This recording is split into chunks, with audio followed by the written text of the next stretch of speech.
Hi, Jürgen. And which are the relations between the left in Germany and the left in Colombia? Yes, it's a very clear relation. Both parties started more or less in 2005 as a new coalition of left groups in our countries. In Germany, Die Linke, the left, and in Colombia, the Polo Democrático Alternativo. And we have a lot of contacts between each other. A part of Colombian migrants living in Germany are members of the German left. Yes, I think that's most obviously relations we have. And we are fighting for common targets, for human rights, for social justice, and for better trade relations between Colombia and the European Union. That means we are fighting against the free trade agreement, which is in progress on the European level at the moment. Ms. Lopez, the chair of the Polo Democrático Alternativo Party, the left coalition in Colombia. What do you think that is important to have a political opposition in Colombia?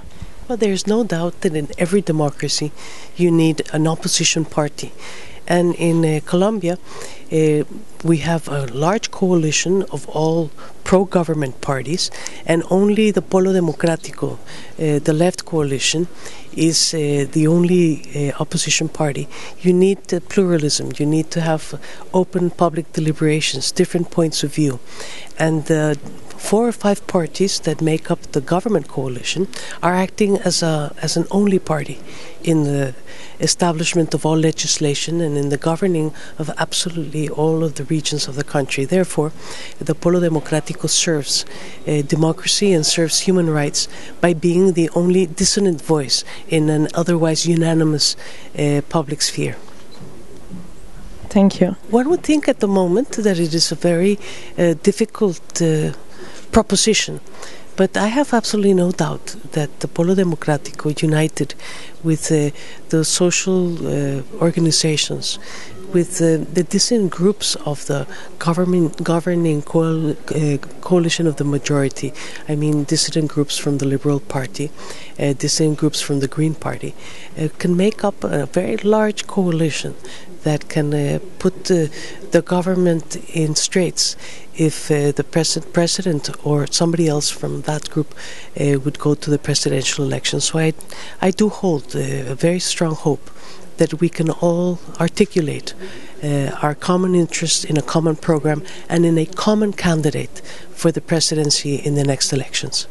Helmut Scholz, the coordinator of the Trade Committee in the European Parliament, could you please tell us what is the state of play of the free trade agreement between the European Union and Colombia?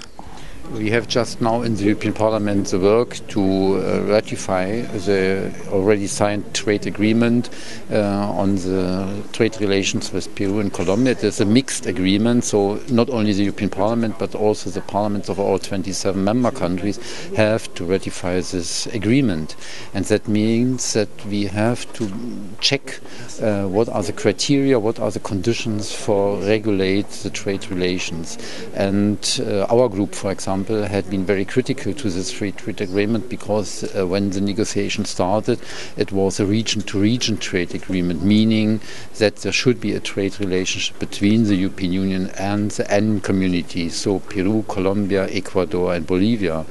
Unfortunately, during these negotiations, at a certain stage, only Colombia and Peru went into the concrete concluding phase of this trade agreement because Bolivia and Ecuador said that regulation foreseen in this agreement are not fitting the national development plans and the constitutional expectations of the changed regimes and governments in these countries. So we have to face what are the concrete conditions for the implementation of modernized trade relations of the European Union and these two Latin American countries. And of course, we are very welcoming the visit of Clara Lopez here in Strasbourg for checking what is the state of play of a bettering of the human rights situation of the indigenous people, of the ecological criteria concerning the sustainability chapters, as well as the issues of finally ending the massive violations and murdering of trade unionists, journalists, etc., which happens in the past in this country with the worst, I would say, scenario of violating human rights after Second World War in this region of the world. And so we have to check, do the concrete conditions in the countries serve the conclusion of this trade agreement? Mm-hmm.